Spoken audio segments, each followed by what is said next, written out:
be the strongest gladiator.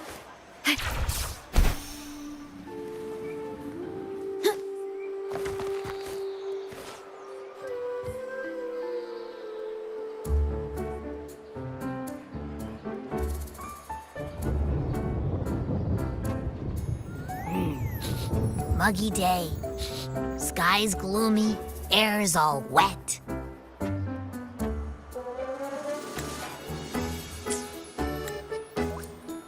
Oh, man. At least let me finish my sentence. Ugh. Ugh. Cold, cold, cold. Oh.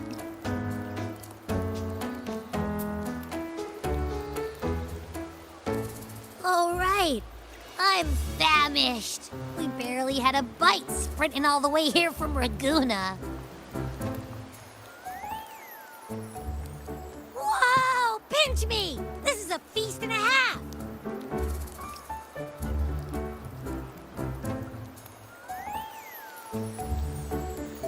Hey, Rover. So, we did bring enough money, right? I mean, we kind of rushed out without grabbing anything. Oh, that. Don't worry, money's not an issue. Augusta made sure we're covered. All our food and lodging here in Septimon is billed straight to the F4's palace. But I think the owner might have overdone it a little. Ha! Better get used to it. You're the champ of the Great Aegon. And you know me. If food's on offer, I'll be a scoffer. Yeah, no leftovers, guaranteed.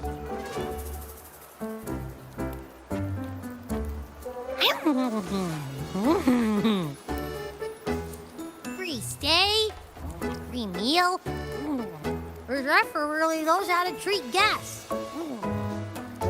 Maybe we should, hang around a bit longer.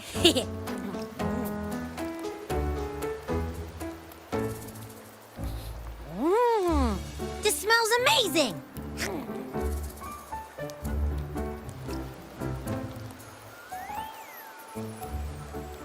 Abby, what do you think Imperator wants me to find? If Cardathia's right, the last clues should be somewhere on the Sanguis Plateaus. We're so close to the finish line. Just one step away. But our pace has slowed. Relax. We're already back in Septimon. What's the rush? I remember Lupa said there's this weird blight cloud hanging over the Sanguis Plateaus.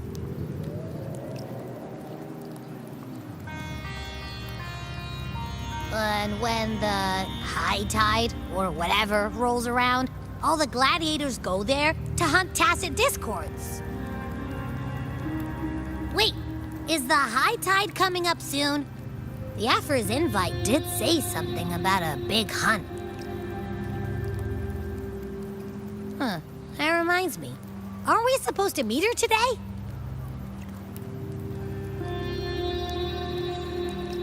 A messenger came this morning. Augusta is dealing with an emergency, so our meeting's postponed. Looks like it'll be a while. An unexpected change. It's throwing everything off course. I don't like the feel of it. And why me for this hunt? If it's about the Great Aegon, the messenger said none of the other gladiators were invited.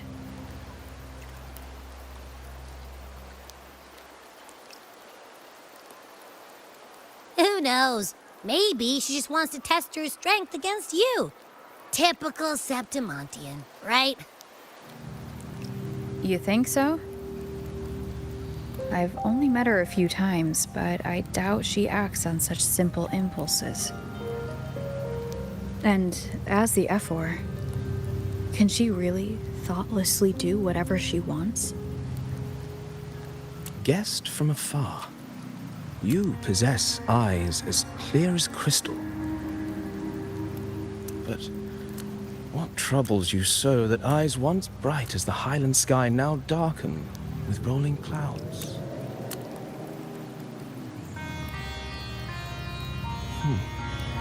A warrior who walks the blade's edge does not falter over trifles. The clouds, if I may guess, are cast from the throne.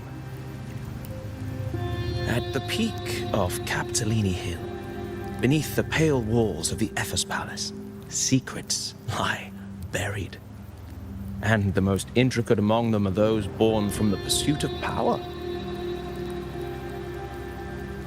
Even one as honorable as the Epher must learn when to be ruthless. In Septimont, a city forged in iron and blood, anyone who seeks the throne without knowing the cost is no better than a lamb marching to the butcher's knife.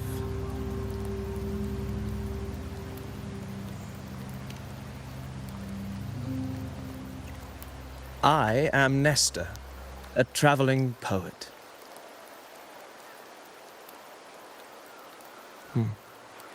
The rains in Septimont never seem eager to leave this season.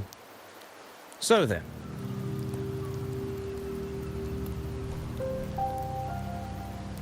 if you are curious about the Epher, then allow me to say that nothing would honor me more than to offer even a modest service to the champion of the great Aegon. Wait, how do you know she's the champion? And all that stuff about the F-word, too? Huh? Your eyes. Were we talking too loud? To see and to hear are but two of the many ways to perceive. Trusting the senses is a habit, a natural expedience, but not the only option. Truth be told, I've been gathering inspiration for my next epic, and its protagonist is none other than Augusta, the Epher of Septimont. That's why I speak of her with some familiarity. I have a feeling your tale with her will soon be written. And knowing more about those who walk alongside you is rarely without its benefits.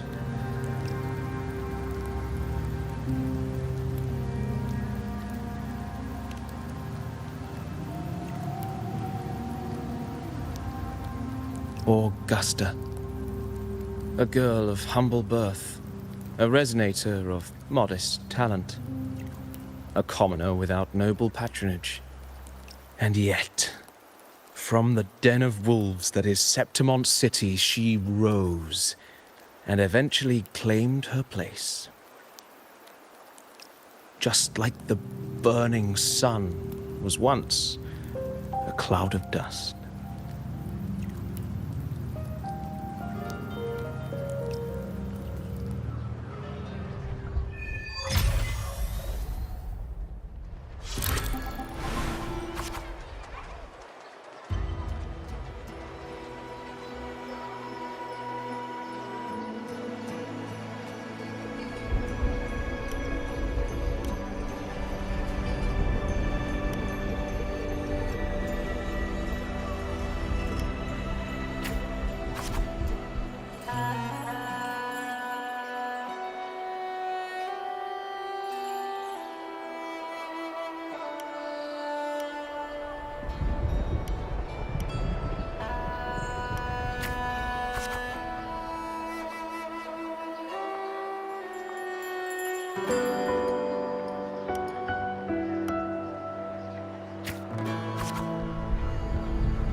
fail enough times, and you might eventually succeed.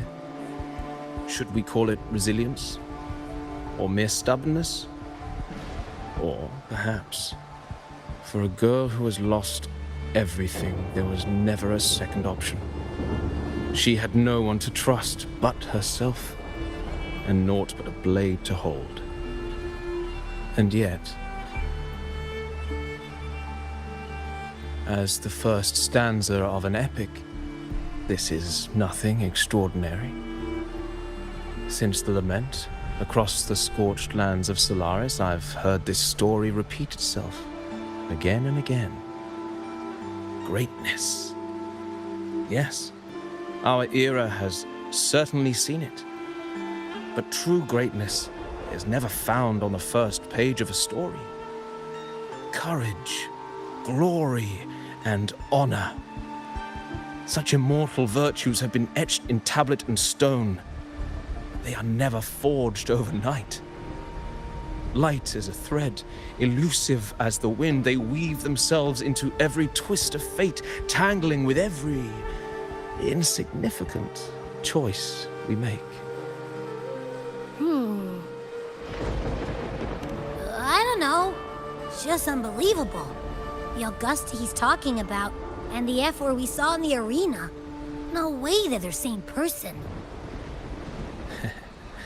A girl far from home, arriving in the city upon Capitolini Hill in pursuit of strength.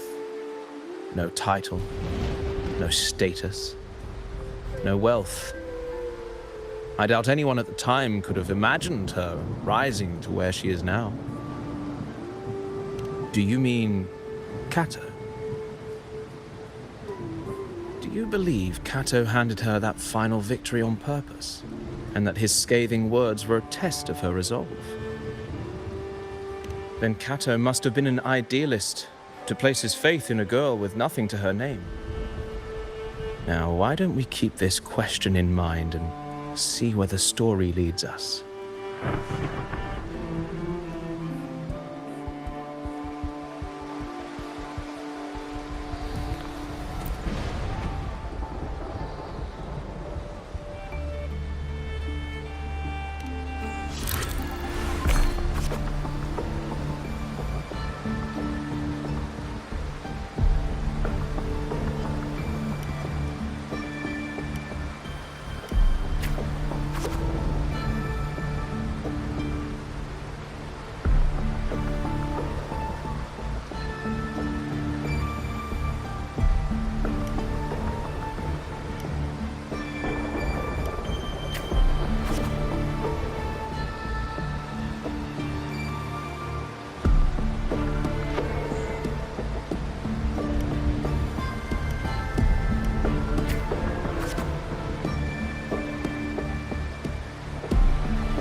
merely the rough shape of a short epic. This is all I can offer about the Ephor.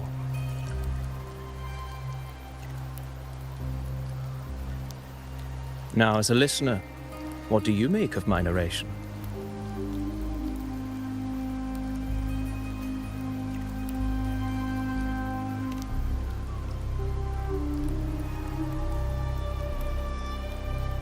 I appreciate your kind words, my generous listener. I am only a humble wordsmith, spinning verses and rhymes. The essence of poetry is granted by those who dare defy their fate. But there is one thing I must confess.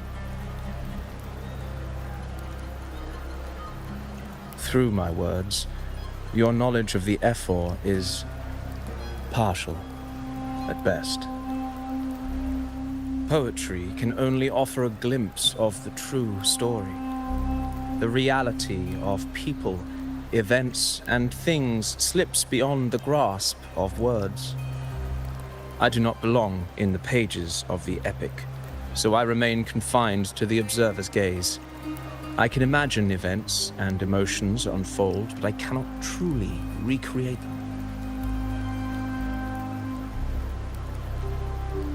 Here's some advice for you, though I hesitate to call it such.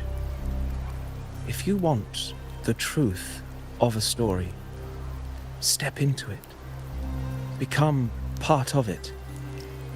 The opportunity stands before you now. As I've said, the tale between you and Augusta, the hero of Septimont, is only now turning its next page.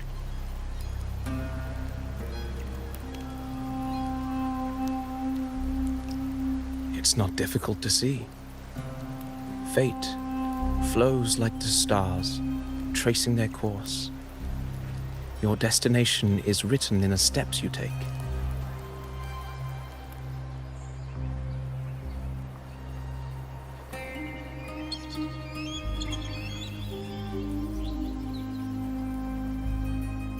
The rain is passing. I hear it ceasing its symphony upon the earth. It is time for farewells.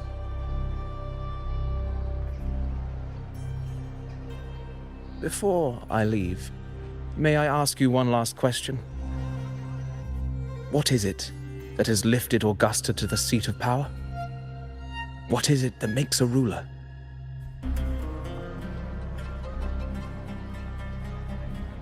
Well, I'd say strength. Let's be real. There's no way Augusta could have passed those trials without strength. Rover, what do you think?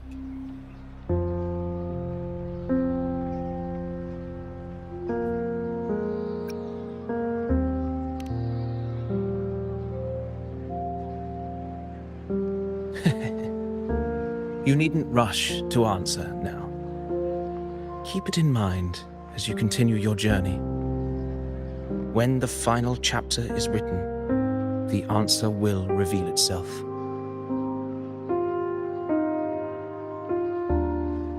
Farewell, my friend.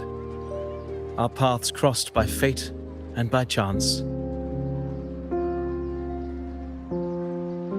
Soon, after this brief encounter, everything about me will be gone with the wind. But you, your epic continues.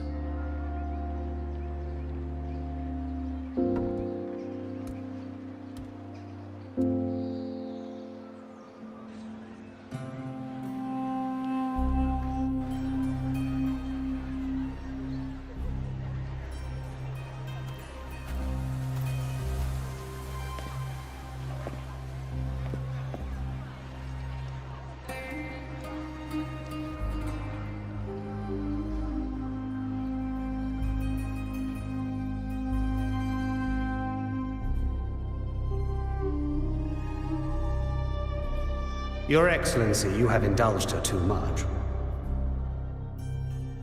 As the priestess, Yuno is far too unruly in both action and word. It's a disgrace to her title. Indeed. She entered the palace unannounced, uninvited, and with no decorum. A blatant affront to the authority of the palace. Same as always. Senators, all she crossed was a doorway. One too insignificant to carry the weight of our authority, or defend anyone's fragile pride. Let us not forget, it is not the walls of Capitolini Hill that command fear. It is my will, my sword, and our relentless conquest. I know your fear. You fear a priestess's voice drowning yours, and a rebel challenging the Senate's rules.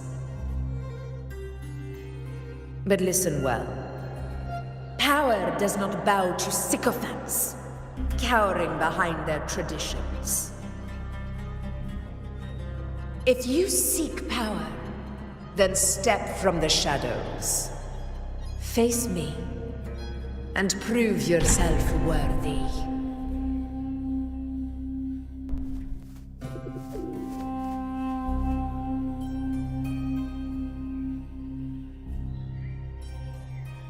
Took you long enough, Augusta.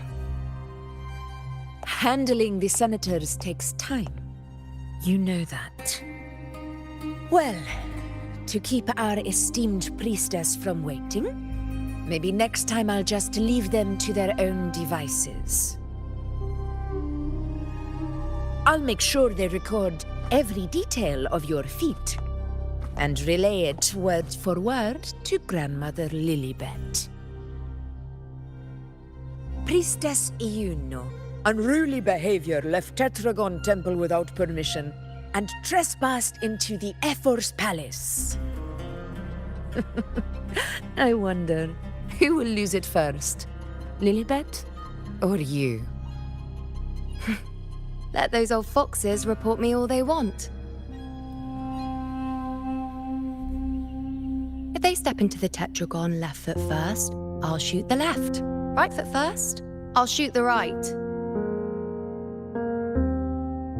Hey, I'm with you on that one. The Senate should be reminded now and then that the Tetragon's kindness is not a reason to take Priestess Yuno lightly.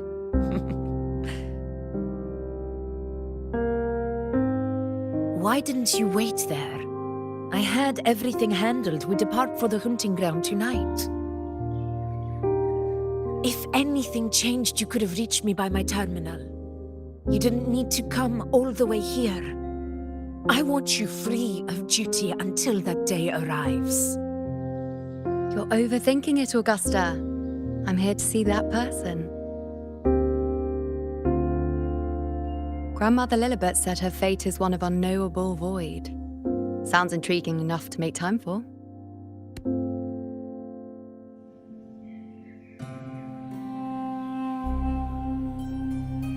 So that's it?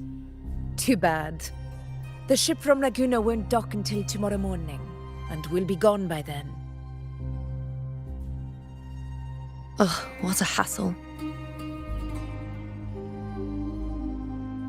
Patience, you know. The warrior has accepted the invitation. So, you'll have plenty of time to meet during the hunt.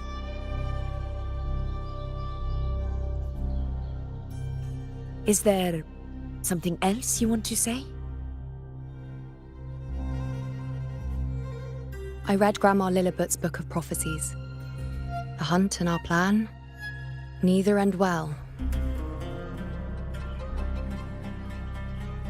Are you sure we should go through with this? Risk does not trouble me. Peril simply requires greater strength. But really, when did you start caring about the temple's traditions?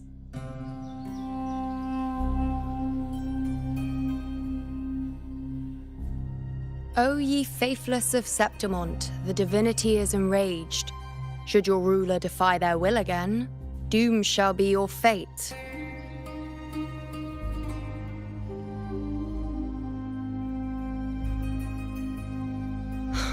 Lately, I've been hearing murmurs from the nobles again about the ancient prophecy from Raguna. I will admit, those words once carried weight. But when our ancestors crossed the waters and climbed these hills, Raguna's divinity didn't get a seat on the ship. And the priestesses all said the prophecy was incomplete. Only the hero of heroes, wielding extraordinary power, risen from the dark tides, shall bring eternity to Septimont. Then shall the waters quiet, the tempest still, and glory return with the blood of the old king. Do not forget, this is the other half of the prophecy. Fabius, Attilius, Valeria, one after another, these heroes have saved Septimont from the brink of ruin. As long as a hero stands, no disaster can break this eternal city. What if this time is different? What if ruin is our fate? Then I will sever that fate with my blade.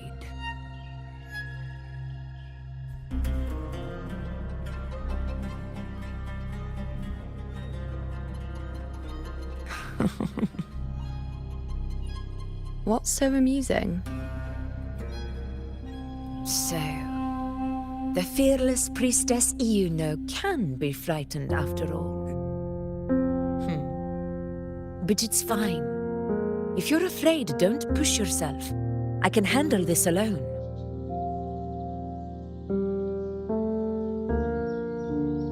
Most revered priestess, wait for me in the temple. I shall return victorious. Frightened. Me? If anything, it's you, trying to shut me out and face it alone. Fine. Go ahead. You'll come back to me sooner or later. That I can't deny. I knew it. So you do need me for this hunt. Thank you. You know.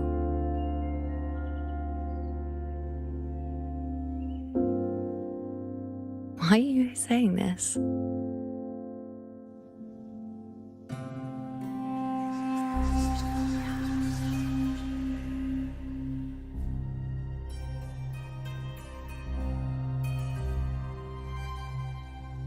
The storm is coming.